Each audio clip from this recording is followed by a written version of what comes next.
जय हिंद दोस्तों, कैसे हैं आप सभी लोग। हेलो स्टूडेंट, एपीएच एजुकेशन पर आपका हार्दिक स्वागत एवं अभिनंदन है।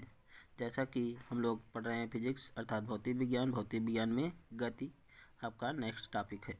शुरुआत करते हैं और गति के बारे में पढ़ना शुरू करते हैं।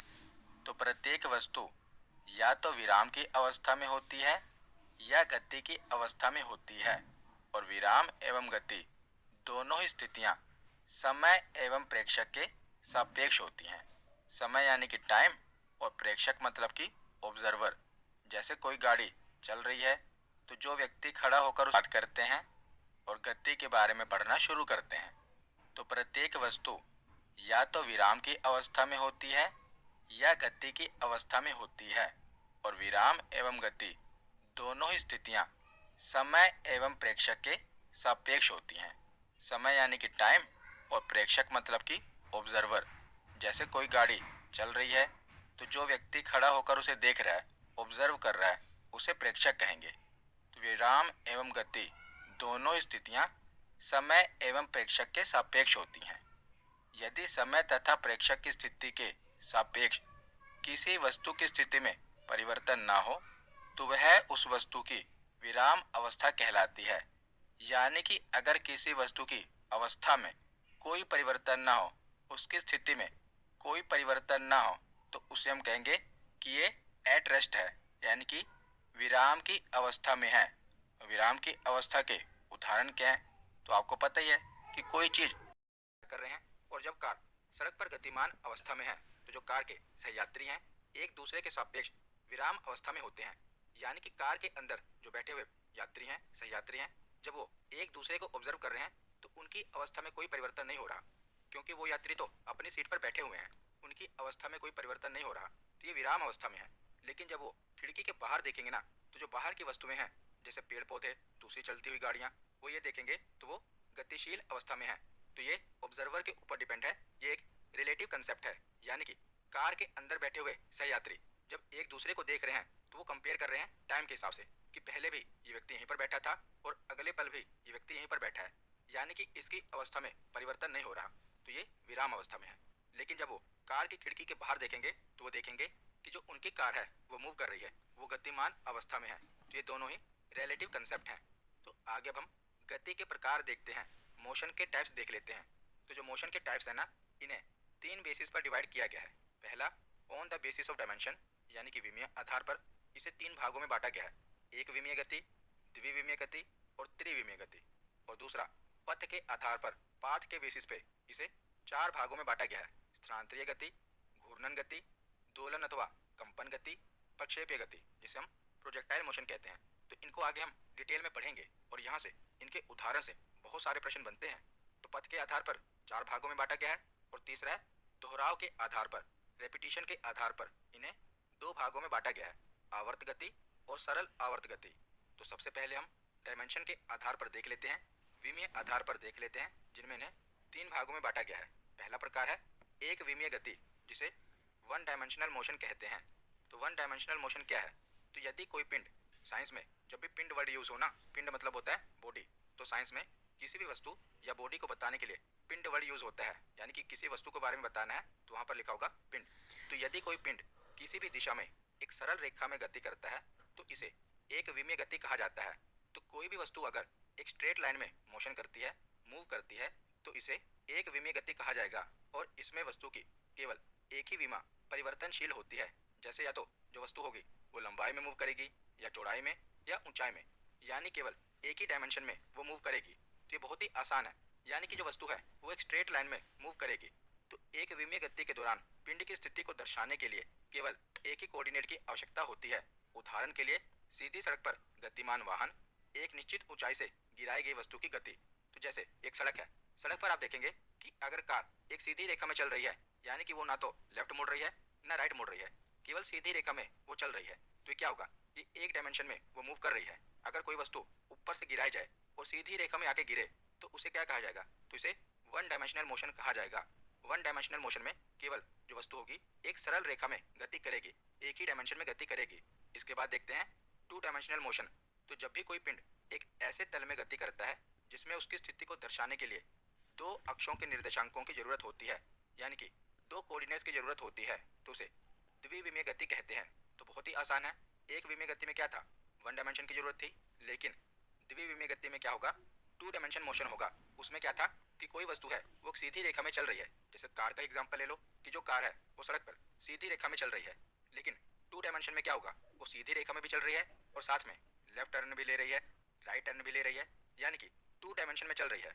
तो इसमें वस्तुएं एक साथ दो विमाओं में परिवर्तनशील होती हैं, यानी कि लंबाई एवं चौड़ाई अथवा चौड़ाई एवं ऊंचाई अथवा लंबाई एवं ऊंचाई, यानी कि उनकी दो विमाओं में परिवर्तनशील होगा। जैसे देखा जाए, उदाहरण के रूप में देखा जाए तो तोप से दागे हुए गोले की गति, नदी में नाव की गति और किक मारने के बाद हवा में फुटबॉल की गति, ये किसका उदाहरण है, ये टू डायमेंशनल मोशन का उदाहरण है। जैसे आप फुटबॉल को किक मारने पर देखिए कि जब फुटबॉल को किक मारी जाएगी तो एक तो जो फुटबॉल है उसकी एक दूरी होगी, यानी कि एक लंबाई होगी, एक दूरी पर जाकर वो गिरेगी ना, तो एक तो उसकी लंबाई हो गई, तो ये एक वन डायमेंशन हो गया। लेकिन जब फुटबॉल को किक मारी जाएगी तो क्या केवल वो दूरी पर सीधी रेखा में जाकर गिरेगी, नहीं ना, उसको जब किक मारी जाएगी तो उसकी एक ऊंचाई भी होगी। तो आप देख रहे हैं ये टू डायमेंशन है, एक तो उसकी ऊंचाई हो गई और ऊंचाई के साथ साथ वो एक लंबाई पर जाकर गिरेगी, तो ये टू डायमेंशन हो गई ना। इसकी दो विमाओं में परिवर्तन हुआ। तो जब भी फुटबॉल को किक मारी जाएगी तो ऐसा नहीं होगा कि वो केवल कितनी दूर गिरी, ये भी देखा जाएगा कि उसकी कितनी ऊंचाई थी। आजकल जैसे आईपीएल चल रहा है, तो आईपीएल में आप देखते होंगे कि जब भी कोई बैट्समैन सिक्स मारता है ना, तो जब वो सिक्स मारता है तो आपको दिखाया जाता है, एक तो आपको ये दिखाया जाता है कि वो बॉल कितनी दूरी पर गई और इसके साथ आपको इसकी हाइट भी दिखाई जाती है कि बॉल कितनी ऊंचाई पर गई। तो आप देख रहे हैं ये किसका उदाहरण है, तो इनमें टू डायमेंशन में परिवर्तन हो रहा है, दो विमाओं में परिवर्तन हो रहा है, तो इसे द्विविमीय गति कहा जाएगा, टू डायमेंशनल मोशन कहा जाएगा। जैसे जब तोप से गोला दागा जाता है तो एक तो होगा वो गोला कितनी दूर जाकर गिरा और उसके साथ गोले की कुछ ऊंचाई भी होगी ना जब गोला दागा जाएगा, तो इसमें भी टू डायमेंशन परिवर्तन हो रहा है, तो इसी को टू डायमेंशनल मोशन कहा जाएगा। तो आशा करता हूँ आपको समझ में आया होगा। अब आगे हम थ्री डायमेंशनल मोशन देखते हैं, त्रिविमीय गति देखते हैं। तो इसमें क्या होगा, तो टू डायमेंशनल मोशन में दो विमाओं में परिवर्तन हुआ था, तो थ्री डायमेंशनल मोशन में क्या होगा, इसकी तीन विमाओं में परिवर्तन होगा। तो कैसे, जब कोई पिंड इस प्रकार की गति कर रहा है कि समय के साथ उसकी स्थिति तीनों विमाओं में परिवर्तित हो रही है, तो उसे त्रिविमीय गति कहा जाएगा और इसमें तीनों अक्षों के निर्देशांकों की आवश्यकता होती है। उदाहरण के रूप में देखा जाए तो आकाश में जो पतंग उड़ती है, वायुयान यानी कि जो हवाई जहाज उड़ता है, पक्षियों की गति, गैसीय अणुओं की गति, ये थ्री डायमेंशनल मोशन होती है। तो वन डायमेंशनल मोशन में क्या था कि कोई वस्तु एक स्ट्रेट लाइन में चल रही है। टू डायमेंशनल मोशन में क्या है कि वो स्ट्रेट लाइन में तो चल रही है, यानी उसकी एक दूरी तो है, लंबाई तो है, और उसके साथ साथ एक और डायमेंशन होगा, या तो उसकी ऊंचाई होगी या चौड़ाई होगी। जैसे हमने फुटबॉल को किक मारने का उदाहरण देखा था कि एक तो फुटबॉल की दूरी है और एक उसकी ऊंचाई है, तो टू डायमेंशन हो गया। थ्री डायमेंशन में क्या होगा कि इसमें लंबाई भी होगी, चौड़ाई भी होगी और ऊंचाई भी होगी, यानी कि तीनों डायमेंशन होंगे।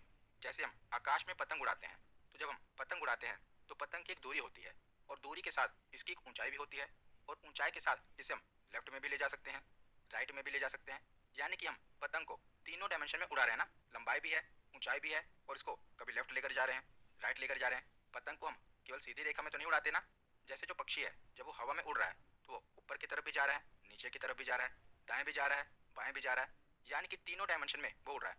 यहाँ पर हम ये नहीं कह सकते कि जो पक्षी है ये केवल सीधी रेखा में उड़ रहा है, ऐसा नहीं होता ना। तो इसमें थ्री डायमेंशनल चेंज हो रहा है, तो जब भी गति में थ्री डायमेंशनल चेंज हो तो उसे त्रिविमीय गति कहा जाएगा। तो आशा करता हूँ कि आपको डायमेंशन के बेसिस पे जो मोशन की गति होती है वो समझ में आ गई होगी। अब हम पाथ के बेसिस पर यानी कि रास्ते के बेसिस पर गतियों के प्रकार देख लेते हैं।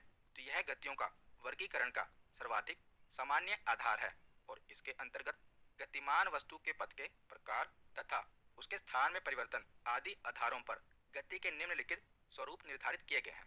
तो पाथ के बेसिस पर जो वस्तुएं हैं उन्हें चार प्रकार में बांटा गया है। पहला प्रकार है स्थानांतरीय गति, ट्रांसलेटरी मोशन। दूसरा है घूर्णन गति, रोटेटरी मोशन। तीसरा प्रकार है दोलन अथवा कंपन गति, ऑस्किलेटरी मोशन। और चौथा प्रकार है प्रक्षेपीय गति, प्रोजेक्टाइल मोशन। तो एक एक करके इन चारों के बारे में पढ़ते हैं। ये चारों ही पाथ के बेसिस पर बांटे गए हैं। तो पहला है स्थानांतरीय गति, ट्रांसलेटरी मोशन। तो ट्रांसलेटरी मोशन क्या होता है, तो इस प्रकार की गति में जो गतिमान पिंड होता है उसके स्थान में परिवर्तन होता है तथा उस पिंड के सभी कण एक समान वेग से गति करते हैं, यानी कि जो पिंड है, जो वस्तु है, उसकी पूरी बॉडी मूव हो रही है और उसकी पूरी बॉडी मूव होने के साथ उसके जो पार्टिकल्स हैं, सारे कण हैं, वो भी सेम वेलोसिटी से मूव कर रहे हैं। तो कोई भी वस्तु है वो कणों से मिलकर बनी है। तो स्थानांतरीय गति में क्या है, जैसा कि नाम क्या है, स्थानांतरीय गति की वस्तु के स्थान में परिवर्तन हो रहा है कि पहले वो वस्तु यहाँ पर थी उसके बाद कहीं और पर है, यानी कि वस्तु के स्थान में परिवर्तन हो रहा है, जैसे पृथ्वी की गति, ट्रेन की गति, गैसीय अणुओं की गति। तो स्थानांतरीय गति को हम और डिटेल में समझते हैं। तो स्थानांतरीय गति को भी आगे टाइप्स में बांटा गया है। जैसे हम पढ़ रहे हैं कि जो गतियों के प्रकार हैं पाथ के बेसिस में, तो पहला बेस है स्थानांतरीय गति। और स्थानांतरीय गति को भी आगे बांटा गया है। जैसे पहले है सरल रेखीय गति, रेक्टिलिनियर मोशन। तो जब कोई कण अथवा पिंड एक सरल रेखा में गति करता है तो उसकी गति सरल रेखीय गति कहलाती है। जैसे कदम ताल करती हुई सैनिक की टुकड़ी, पृथ्वी पर ऊर्ध्वाधर गिरती हुई कोई वस्तु, सीधी एवं समतल सड़क पर चलती हुई कार। तो इसमें क्या है कि कोई भी वस्तु है वो सीधा सरल रेखा में गति कर रही है। तो आप कहेंगे ये तो हमने वन डायमेंशन में भी पढ़ा था। तो हाँ, वहाँ पर हमने डायमेंशन के बेसिस पर बांटा था और यहाँ पर हम पाथ के बेसिस पर पढ़ रहे हैं। तो सरल रेखीय गति में क्या होगा कि कोई भी पिंड है जब वो एक सीधी रेखा में गति करेगा तो उसे सरल रेखीय गति कहा जाएगा। जो सैनिक की टुकड़ी होती है, आपने देखा होगा गणतंत्र दिवस में सैनिक की टुकड़ी परेड करती है, तो आपने देखा होगा कि वो एक सीधी रेखा में परेड करते हैं ना, तो इसे क्या कहा जाएगा, सरल रेखीय गति कहा जाएगा। और एक है वक्रीय गति, कर्विलिनियर मोशन। तो वक्रीय गति क्या होगा, तो जब कोई पिंड किसी घुमावदार अथवा वक्रीय पथ पर गति करता है तो उसकी गति वक्रीय गति कहलाती है। और इस गति में पिंड की दिशा में परिवर्तन के साथ उसकी वेलोसिटी में भी परिवर्तन होता है, क्योंकि जब भी कोई वस्तु एक सीधी रेखा में गति कर रही है तो हो सकता है कि उसकी वेलोसिटी चेंज ना हो, लेकिन जब वस्तु किसी वक्र रेखा में गति कर रही है तो उसकी वेलोसिटी में चेंज होगा, उसके वेग में परिवर्तन होगा। जैसे उदाहरण है कि घुमावदार सड़क पर मुड़ती हुई कार, खिलाड़ी के द्वारा बास्केटबॉल को बास्केट में डालना और डॉल्फिन के द्वारा समुद्र में गोता लगाना। तो इसके नाम से ही क्लियर है, वक्रीय गति में क्या होगा कि कोई भी वस्तु है वो सीधी रेखा में नहीं चलेगी, बल्कि उसका जो रास्ता होगा वो घुमावदार होगा। जैसे आप ये उदाहरण में देख रहे हैं, ये डायग्राम में देख रहे हैं कि जो कार है वो सीधी सड़क पर नहीं चल रही बल्कि घुमावदार सड़क पर चल रही है। ये क्या होगा, ये वक्रीय गति होगा। और जो डॉल्फिन होती है, अगर आपने डॉल्फिन को देखा होगा कि वो पानी में कैसे तैरती हैं, तो वो एक सीधी रेखा में नहीं चलती, बल्कि वो पहले पानी के बाहर निकलेंगी, फिर पानी के अंदर कूदेंगी, फिर पानी के बाहर निकलेंगी और पानी के अंदर कूदेंगी। तो क्या है, एक घुमावदार यानी कि कर्व पाथ है उनका। तो ये एक कर्व तरीके से, घुमावदार तरीके से पानी के अंदर तैरती हैं। तो ये क्या होगा, वक्रीय गति का उदाहरण होगा। आगे हम पढ़ते हैं वृत्तीय गति, सर्कुलर मोशन। तो वृत्त क्या होता है, सर्कल, यानी यहाँ पर जो गति हो रही होगी वो एक सर्कल में हो रही होगी। तो जब कोई पिंड किसी वृत्ताकार पथ पर गति करता है तो उसकी गति वृत्तीय गति कहलाती है। और इस दौरान गतिमान पिंड किसी भी समय पर अपने पथ के केंद्र से समान दूरी पर होता है, क्योंकि यह उस वृत्ताकार पथ की परिधि पर गति करता है। तो बहुत ही आसान है, इसमें कुछ खास नहीं है। इसमें यह बताया गया है कि सर्कुलर मोशन में कोई भी जो पिंड है वो सर्कुलर पाथ पर गति करता है, केंद्र में तो गति करेगा नहीं। उदाहरण के रूप में देखा जाए तो वृत्ताकार पथ पर जो धावक होता है वो रनर होता है, वो गति करता है। सूर्य के चारों ओर पृथ्वी की जो गति होती है ये भी सर्कुलर मोशन है। पृथ्वी के चारों ओर चंद्रमा की गति, ये भी क्या है, सर्कुलर मोशन है। और एक निश्चित ऊंचाई पर पृथ्वी का चक्कर लगाते हुए जो सैटेलाइट हैं वो भी क्या है, वो भी सर्कुलर मोशन कर रहे हैं। तो सर्कुलर मोशन में क्या होगा कि जो भी पिंड है वो एक सर्कुलर पाथ पर मोशन करेगा। जैसे जो पृथ्वी होती है वो सूर्य के चारों ओर चक्कर लगाती है, तो ये क्या है, ये सर्कुलर मोशन है। एक खिलाड़ी है वो जो सर्कुलर पाथ है, गोल ग्राउंड है, उसके चारों ओर चक्कर लगा रहा है, तो ये क्या होगा, सर्कुलर मोशन होगा। इसके बाद है अनियमित गति यानी कि रैंडम मोशन। तो इसमें कोई भी पाथ डिसाइड नहीं है, ये रैंडम है। तो जब कोई पिंड किसी अनिर्धारित पाथ पर अनिर्धारित दिशाओं में अव्यवस्थित तरीके से गति करता है तो इसे अनियमित गति कहा जाता है। और अनियमित गति को जिगजैग या ब्राउनियन गति भी कहते हैं। उदाहरण के रूप में देखा जाए तो जो आकाश में पक्षियों की गति होती है वो निर्धारित नहीं होती कि वो इसी रास्ते से जाएंगी, वो अनिर्धारित है, यानी कि वो रैंडम मोशन होता है। गैसीय अणुओं की गति देखा जाए, चींटियों की गति देखी जाए, धूल कणों की गति देखी जाए, तो ये अनियमित गति होती है। धूल कणों की गति पूछी जाती है तो धूल कणों की गति रैंडम मोशन होता है। तो ये हमने स्थानांतरीय गतियों के प्रकार देखे। आगे हम घूर्णन गति के बारे में पढ़ते हैं। तो हम पाथ के बेसिस पर गतियों के प्रकार पढ़ रहे हैं, जिसमें हमने स्थानांतरीय गति के बारे में पढ़ा और स्थानांतरीय गति के प्रकार देख लिए। अब हम पाथ के बेसिस पर दूसरा प्रकार देखते हैं, घूर्णन गति, रोटेटरी मोशन। तो घूर्णन गति क्या होता है, तो जब कोई पिंड अपने अक्ष के चारों ओर गति करता है तो यह उस पिंड की घूर्णन गति कहलाती है। और घूर्णन एवं वृत्तीय गति में लगभग एक जैसी गति प्रतीत होती है, परंतु दोनों में मुख्य अंतर यह है कि वृत्तीय गति में पिंड का अक्ष पिंड से पृथक स्थित होता है, जबकि घूर्णन गति में पिंड का अक्ष पिंड के अंदर स्थित होता है। तो आसान शब्दों में मैं आपको समझाता हूँ। तो जो घूर्णन गति है और वृत्तीय गति है आपको ये सेम दिखाई देगी, लेकिन इसमें परिवर्तन होता है। तो परिवर्तन को हम पृथ्वी से समझते हैं। तो जो हमारी पृथ्वी है ना, ये अपने अक्ष पर, अपने एक्सिस पर भी घूम रही है, तो इसे कहा जाएगा घूर्णन गति। लेकिन जो हमारी पृथ्वी है अपने अक्ष पर तो घूम ही रही है, लेकिन इसके साथ साथ ये सूर्य के चारों ओर भी चक्कर लगा रही है। तो जो ये सूर्य के चारों ओर चक्कर लगा रही है इसे हम सर्कुलर मोशन कहेंगे। लेकिन जो हमारी पृथ्वी है जो अपने अक्ष पर घूम रही है इसे रोटेटरी मोशन कहेंगे।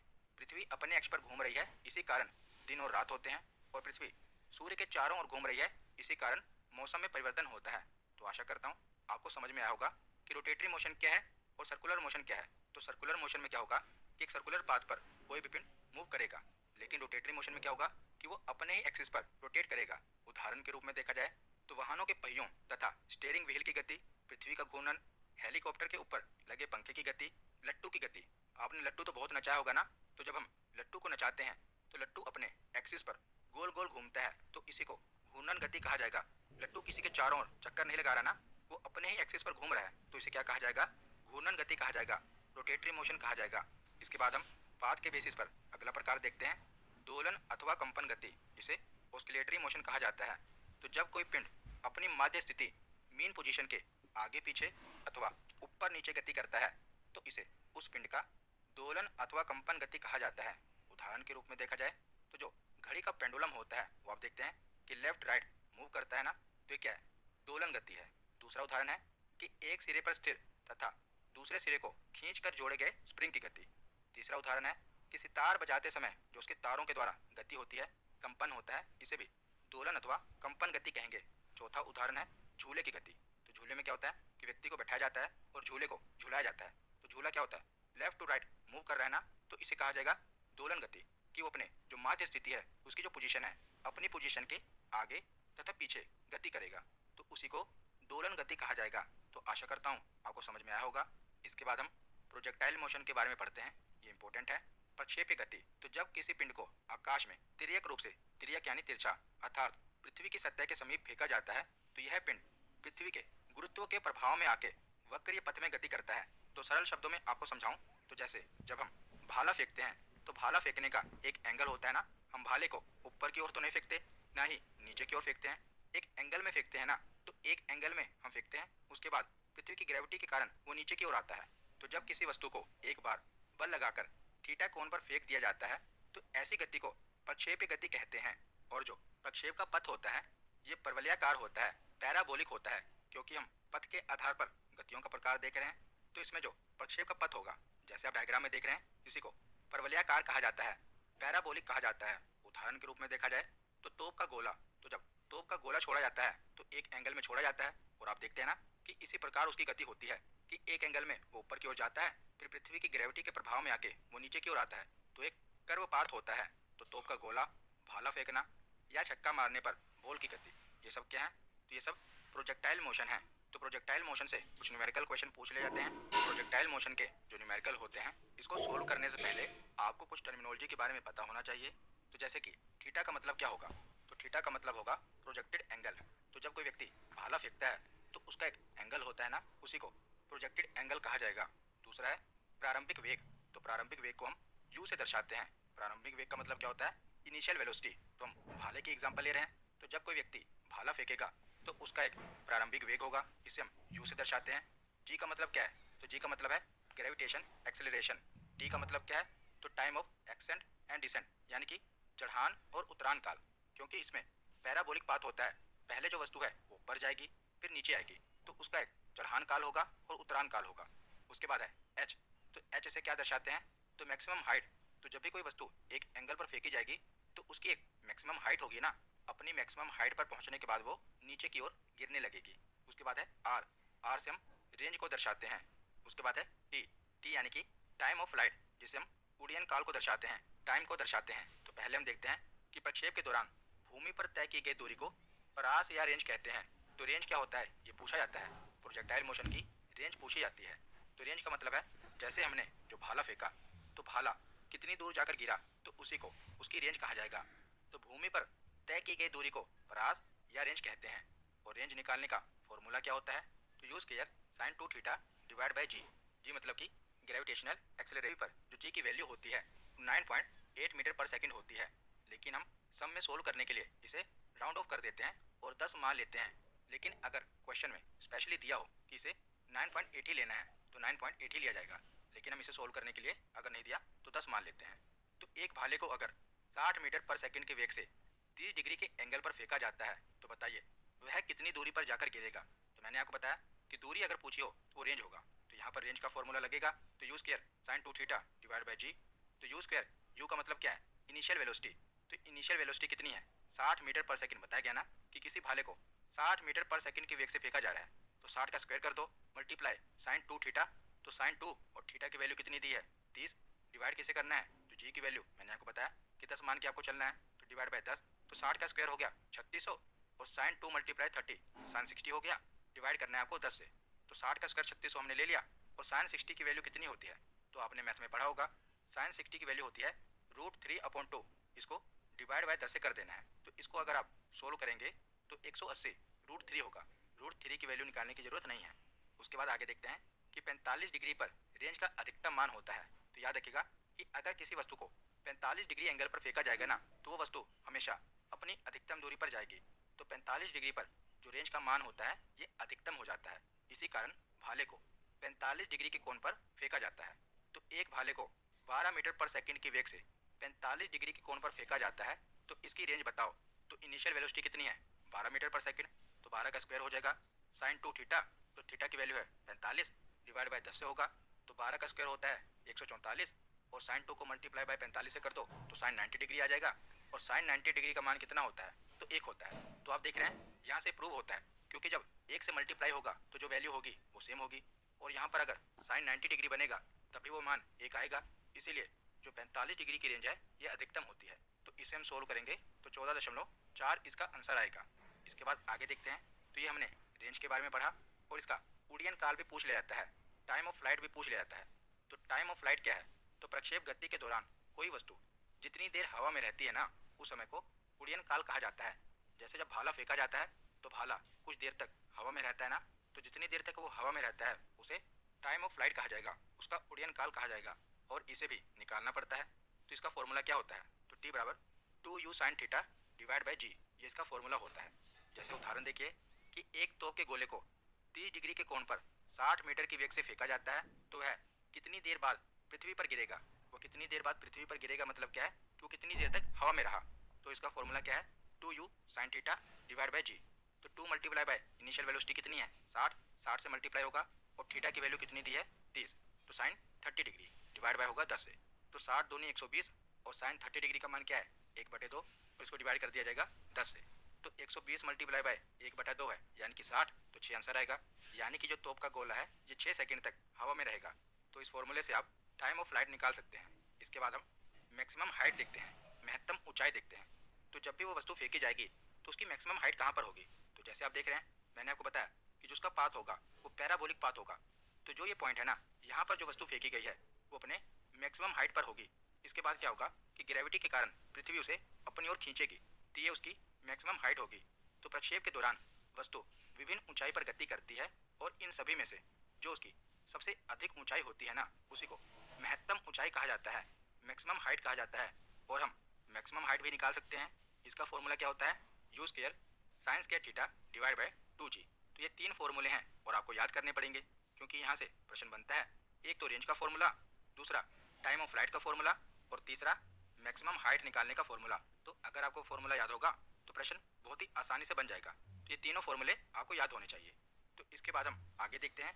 तो पुनरावृत्ति के आधार पर गति का प्रकार देख लेते हैं, रेपिटेशन के बेसिस पर गति का प्रकार देख लेते हैं।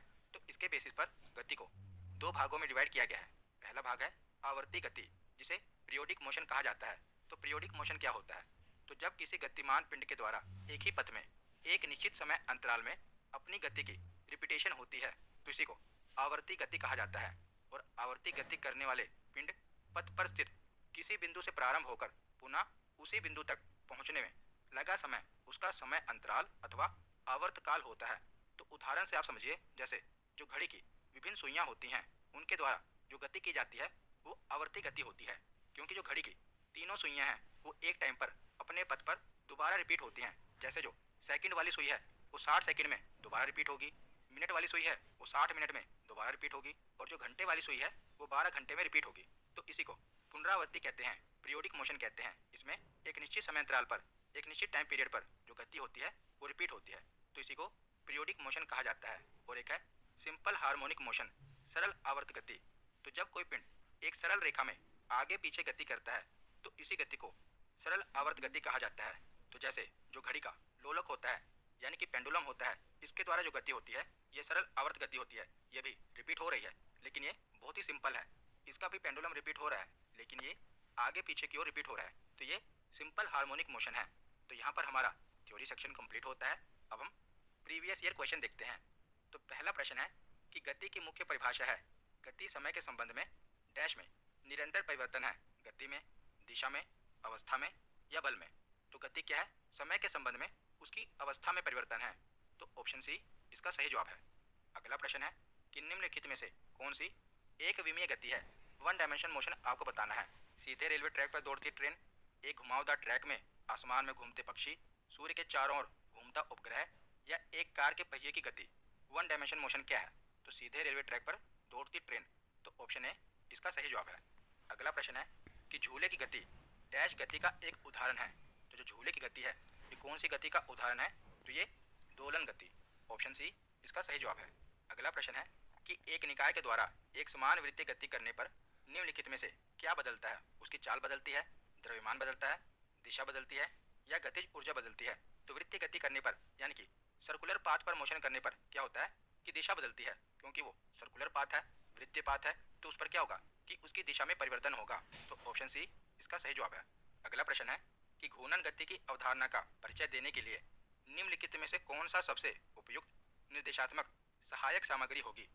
पंखे के ब्लेड, दरवाजे का हैंडल, रस्सी चरखी प्रणाली या खिलौना गाड़ी। तो घूर्णन गति कहा गया है, तो घूर्णन गति का उदाहरण मैंने आपको बताया था। तो जो पंखे का ब्लेड होता है ना, वो भी घूर्णन गति का उदाहरण है क्योंकि वो अपने अक्ष पर घूम रहा है। तो ऑप्शन ए इसका सही जवाब है।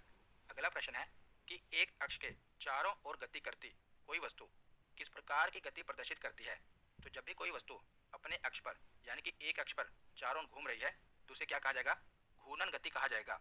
ऑप्शन बी इसका सही जवाब है। होने पर प्रक्षेप का परास उसकी रेंज सबसे अधिकतम होती है। तो रेंज सबसे अधिकतम किस एंगल पर होती है? 45 डिग्री के एंगल पर। तो ऑप्शन बी इसका सही जवाब है। अगला प्रश्न है कि निम्नलिखित में से कौन सी प्रक्षेप्य गति नहीं है? तो इसमें आपको बताना है कि कौन सा प्रोजेक्टाइल मोशन नहीं है। तो किसी दिशा में फेंका गया पत्थर, इमारत से क्षैतिज रूप से फेंका गया पत्थर, एक सीधी रेखा में गतिमान कार या बंदूक से चलाई गई गोली। तो इसमें से प्रोजेक्टाइल मोशन का उदाहरण कौन सा नहीं है? तो एक सीधी रेखा में जो गतिमान कार है ये प्रोजेक्टाइल मोशन का उदाहरण नहीं है। ये सरल रेखा में कौन सा आवर्त गति का उदाहरण नहीं है? पृथ्वी सूर्य के चारों ओर घूम रही है, साधारण पेंडुलम, गिटार के तार का बजना या उपरोक्त सभी आवर्त गति के उदाहरण हैं। तो इसमें से आवर्त गति का उदाहरण कौन सा नहीं है? तो गिटार के तार का बजना ये आवर्त गति का उदाहरण नहीं है, ये दोलन अथवा कंपन गति का उदाहरण है। तो ऑप्शन सी इसका सही जवाब है। तो आज का आखिरी प्रश्न है कि निम्न में से कौन सा सरल आवर्त गति का उदाहरण है? तो सिंपल हार्मोनिक मोशन का उदाहरण कौन सा है? अपने अक्ष पर घूमती पृथ्वी, सरल लोलक गति, गेंद का फर्श पर उछलना या छत के पंखे की गति। तो सरल लोलक गति यानी कि पेंडुलम का जो मोशन होता है ये सरल आवर्त गति का उदाहरण है। तो ऑप्शन बी इसका सही जवाब है। तो आज के वीडियो